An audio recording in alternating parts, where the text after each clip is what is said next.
Hello guys, this is Benji Palaron Jr., your trusted licensed real estate broker, entrepreneur and online marketer.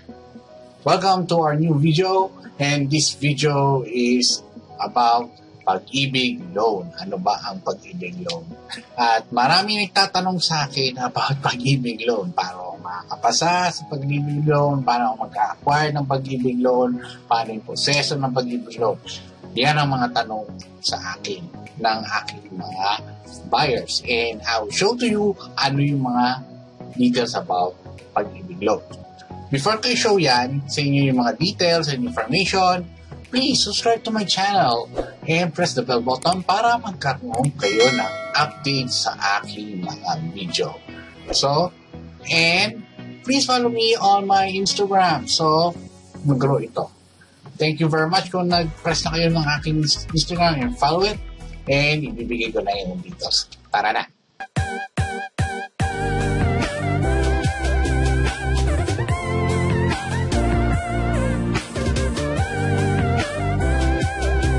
Okay, ano ba ang pag-ibig loan? Yan. Papasaba ako sa pag-ibig loan? Paano step by step? Yan yung mga tanong eh. Yan yung makukulit na tanong ng ating mga buyers, and we will give you this information to help you more about pag-ibig loan. Guys, before, ano ba ang pag-ibig loan? Ito ay sanga ng isang gobyerno or isang government institute na para tulungan tayo magkaroon ng bahay. Matulungan tayo sa ating loans. So, let's proceed on that. And guys, before that, is an option na pwede nyo finance yung property ninyo. And I have a video about that kinds of finances para ma-finance nyo ang yung property o yung bahay o condominium na binili nyo. So, what is pag-ibig loan? So, this is a government corporation where you can obtain a housing loan from. And this is also an excellent alternative to banks as offers to higher savings rate over time, and fund was established in 1978 to serve the following basic needs to Filipinos: national government saving platform shelter and affordable housing financing. Okay guys, we will focus on affordable housing financing. Kasi may investments ni pag-ibig loan like the calamity fund and something like that. Meron rin silang mga bonds, but we will discuss about affordable housing financing. Dahil kasi nga, maraming sangay ang pag-ibig. So, pag-ibig, loan, housing, investment, but sa real estate tayo, so we'll discuss affordable housing. So, sa mga buyers natin na gusto mag-acquire ng pag-ibig loan, i-check nyo muna kung eligible ba kayo. Who are eligible? Ayan. So, you must have 24 months contribution under Pag-ibig 1, Pag-ibig 2, Pag-ibig 3, or Pag-ibig Overseas Program members with less than required numbers contribution will be allowed to make a lump sum payment provided they have been contributing members of Pag-ibig Fund at least 12 months. Okay guys, maganda dito is kung ikaw yung nagtatrabaho at 2 years ka na naghuhulog ng pag-ibig nyo sa trabaho, maaari na kayong kumuha ng housing loan. Ito yung tanong. Ito yung mga tanong lagi, kliyente. Paano yan kung nagtrabaho ako sa isang company ng 1 year? Then, lumipat ako sa isang company, then nagtrabaho ng 1 year. So, approximately 2 years. Pasok sa 24 months. Tama, di ba? Okay. It's your responsibility to check that kung nakapasok yung first na hulog mo na 1 year dun sa pag-ibig loan at yung second year na lumipat ka sa company yon. So, para ma-align yung records mo. Maganda kasi kung align yung records mo, mas madali yung proseso. Kasi requirement ng pag-ibig office na maayos yung records mo na makita nila na more than 24 months na nagulog. Okay, you have to be responsible to check if your company na pinagtatrabahuan nyo ay naguhulog talaga ng pag-ibig. Minsan hindi sila naguhulog or late sila magbigay ng bulog ng pag-ibig loan. So, you need to check that. Okay guys? Para hindi rin kayo magulat. Okay? Paano yan? Ito naman, second. Paano naman yung 1 year pa lang ako nag-work. Dapat 2 years. 2 years ako dapat nag-uhulog. Okay, allow po sa pag-ibig mag-lump sum. Pwede ka yung buong 1 year na hulog mo, ihulog mo in one time, in advance. So, pwede yun po para makapasa tayo sa housing loan requirement ng pag-ibig. Basta maganda yung kita nyo. So, yun yung maganda na advantage nyo. Pwede yung maglangsang at makakuha kayo ng pag-ibig loan. Okay? Next, not more than 65 years old at the date of the loan application, not more than 70 years old at the loan maturity. Okay, mag-a-apply ka ng pag-ibig at 65 years old na kayo, hindi na kayo i-allow. Okay. Paano yan kung 61 years old ako at gusto ko 10 years yung maaaring 5 years na lang ibigay dahil nga allowed lang 65 years old and none more than 70 years old po yung loan maturity. So, 5 years na lang ibibigay sa inyo na loan. Okay? Yun na lang yun. So, syempre, ang taas ng babayaran nyo doon. So, at saka, syempre, high risk din sa pag-ibig na kung mamatay yung borrower because of the katandaan. And sa health, high risk na sila eh. So, hindi na ina-allow yun. So, habang bata, gamitin nyo na yung pag-ibig loan nyo. Next is, has passed satisfactory checks, background, credit, employment at the pag-ibig fund. So, dito naman guys, dapat maganda yung record nyo, yung bank nyo, yung kung may utang kayo sa bangko, sa credit card, or sa employment niyo, mas maaaring ma-check nyo kung maganda yung records nyo. Mahirap kasi kung pangit yung records nyo at makita ng pag-ibig, hindi kayo makakapasa sa pag-ibig loan.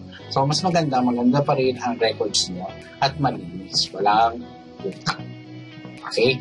Kasi bina-background check pa rin kayo ng pag-ibig. Okay, has no outstanding pag-ibig housing loan, either as principal borrower or co-borrower. Inulit nila, no, wala kang utang sa pag-ibig loan. Halimbawa, nakakita yung mag-asawa ng isang bahay na 1 million and nag-loan kayo doon. At meron ka namang kinikita doon sa second mong bahay na gustong kunin. Ay mag-ibang panahon yon. After 3 years, gano'n, nagbabayad pa rin kayo. Maaaring maapektuhan yung eligibility nyo dun sa second house. Dahil kasi hindi pa tapos yung first house na binabayaran nyo. So, mas maganda, bayaran nyo muna yung pag-ibig nyo. Yung unang house before kumuha ng second house using another pag-ibig loan. And guys, kung may utang yung asawa nyo, yung co-borrower nyo, maaaring maapektuhan yung application mo sa housing loan. Kaya i-check rin nyo yung co-borrowers nyo kung walang problema sa pag-ibig sa mga loans niya. So, you have to be responsible to your finances. Okay, next. Has no outstanding pag-ibig multi-purpose loan in arrears. Okay, sinabi ko nga yung may calamity loan, may emergency loan, may gano'n yung pag-ibig, di ba?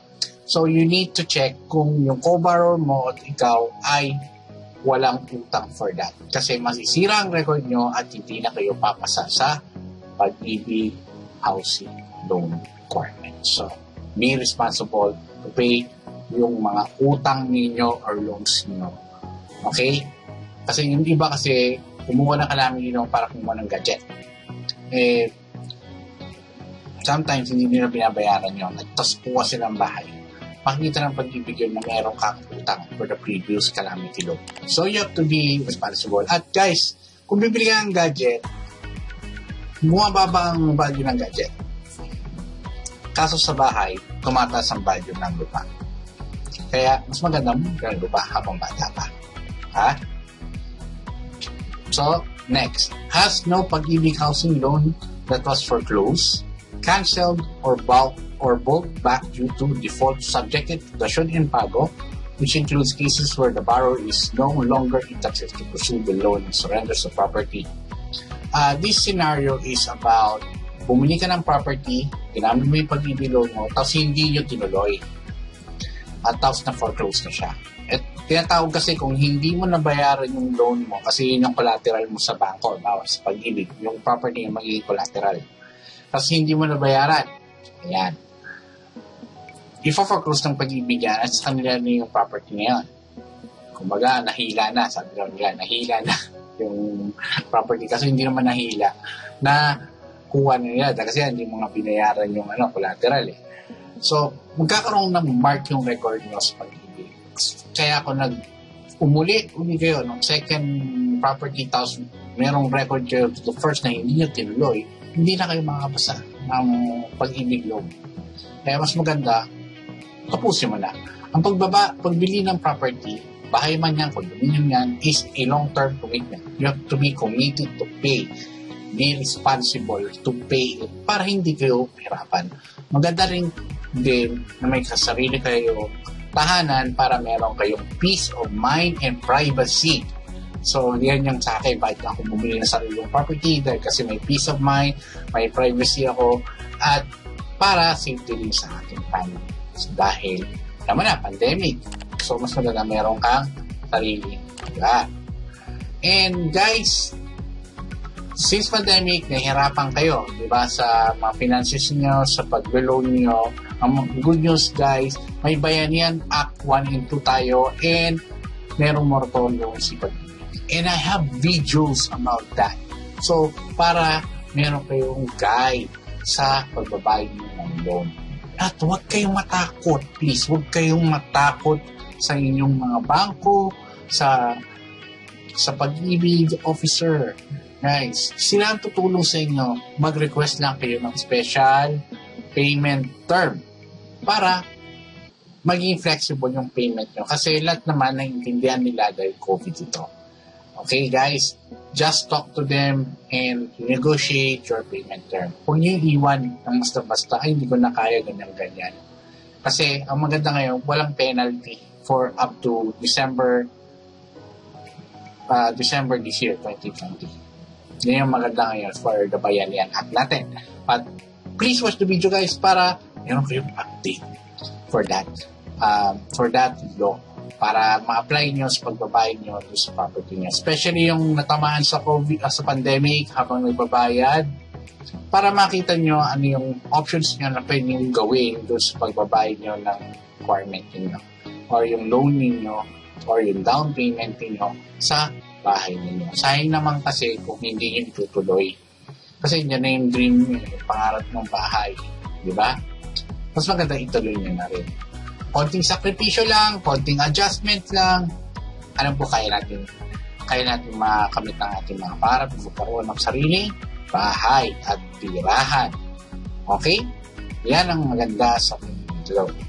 Okay? Okay. And ano ba ang requirements ng Pag-ibig housing loan? Okay. First, get the checklist of the requirement. Okay. Yung checklist requirement, I can provide you to another video. Kasi ibang requirement ng employed, self-employed, may business, at saka yung OFW.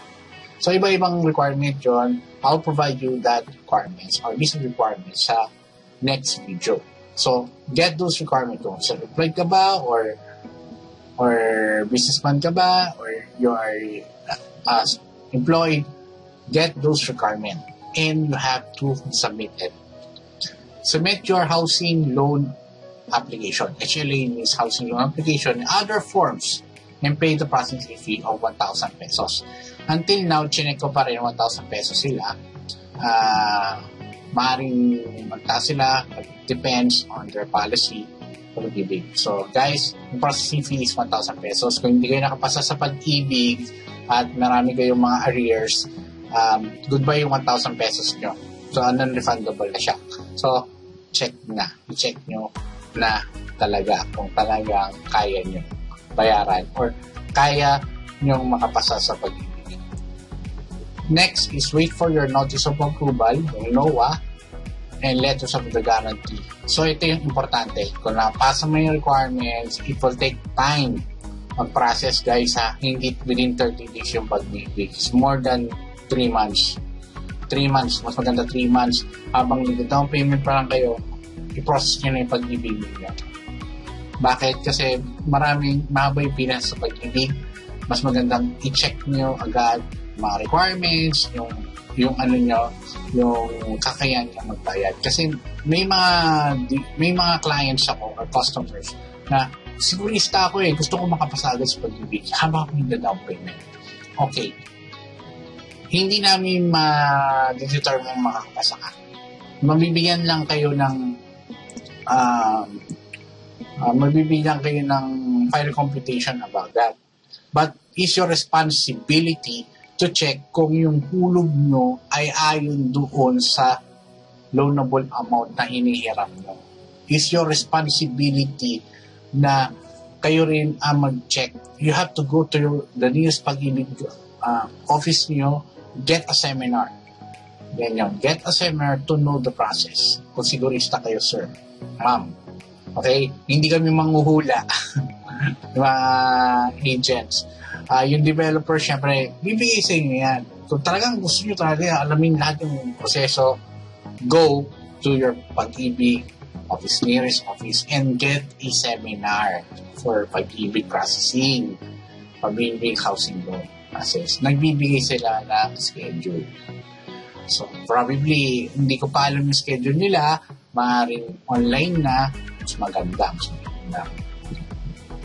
Yun, ang maganda. So, kung nakaprocess na kayo ng submit nyo na yung NOAA requirements, ilalabas ni mga cheque. This is number 4. Tapos, i-receive na yung loan proceeds. So, minsan kasi ang developer nag-aayos. May options ang developer may options sa pag-ibig. Kung may pag-ibig yung housing na yun, yung house na yun, yung development na yun.